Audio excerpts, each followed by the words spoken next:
సాగర నగరం విశాఖలో నెత్తుటి అలలు ఎగిసిపడుతున్నాయి. కత్తులు దూసే ప్రేమోన్మాతులు ఒకవైపు, అత్యాచారాలు, హత్యలు తెగబడే నేరస్తులు ఇంకోవైపు. మొత్తంగా మహిళలపై జరిగే నేరాలకు కేరాఫ్గా మారింది విశాఖ. నిత్యం ఏదో ఒక చోట ఏదో ఒక రీతిలో మహిళలపై దారుణాలు జరుగుతూనే ఉన్నాయి.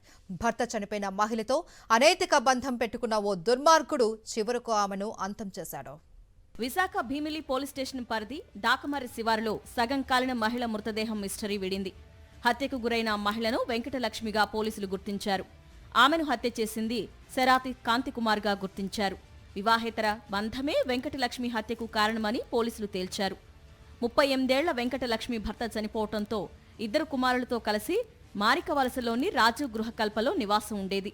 ఈమె ఇంటి పక్కనే ఒడిశాకు చెందిన శరాతి కాంతికుమార్ తన రెండో భార్యతో ఉండేవాడు. ఈ క్రమంలో వెంకటలక్ష్మికి కాంతికుమార్కు పరిచయం ఏర్పడి వివాహేతర సంబంధానికి దారితీసింది. ఈ విషయమై రెండో భార్య గొడవ పడడంతో ఆమెను అదే కాలనీలోని మరో బ్లాకుకు మార్చాడు. ఇటీవల వెంకటలక్ష్మి తనతో ఎక్కువ సమయం ఉండాలని ఒత్తిడి చేస్తోంది. కాంతికుమార్ మొదటి భార్య, పిల్లలు తగరపు వలసలో ఉంటున్నారు.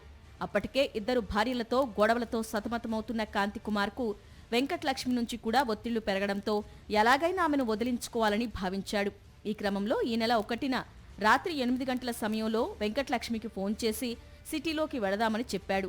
దీంతో ఆమె ఫంక్షన్కు వెళ్లి వస్తానని ఇంట్లో వారికి చెప్పి బయటకు వెళ్లింది. కాంతికుమార్ ముందుగానే చాకుని తీసుకుని బైక్పై వెళ్లి వెంకటలక్ష్మిని తన బండిపై ఎక్కించుకున్నాడు. తిమ్మాపురం సమీపంలోని రామాద్రి బీచ్ వద్దకు వెళ్లి నూడిల్స్ తిన్నారు.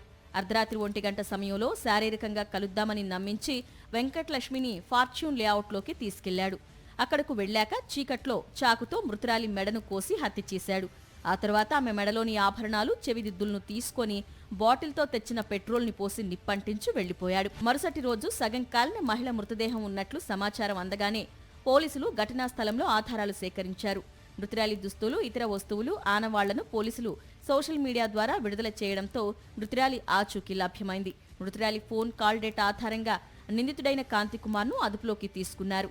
నిందితుడు నేరం అంగీకరించడంతో అరెస్టు చేసి రిమాండ్కు తరలించినట్టు సిపి వెల్లడించారు. భీమిలి కేసులో ఫస్ట్ లేడీని ఐడెంటిఫై చేయడం జరిగింది. ఆ లేడీని ఐడెంటిఫై చేస్తే తర్వాత లేడీ కుమారులతో మనం విచారణ చేశాము. అప్పుడు వాళ్ళు ఆ హింట్ ఇచ్చారు దట్ ఈ అంకల్తో కలిసి ఆమె వెళ్తారని చెప్పారండి. ఆ విధంగా మేము ట్రేస్ చేసి మనం పికప్ చేసాము. మహిళ అనుమానాస్పద మృతిపై సమాచారం అందిన 6 గంటల వ్యవధిలోనే ఛేదించామని సిపి తెలిపారు. మృతురాలితో పాటు నిందితుడిని గుర్తించి అరెస్టు చేశామన్నారు.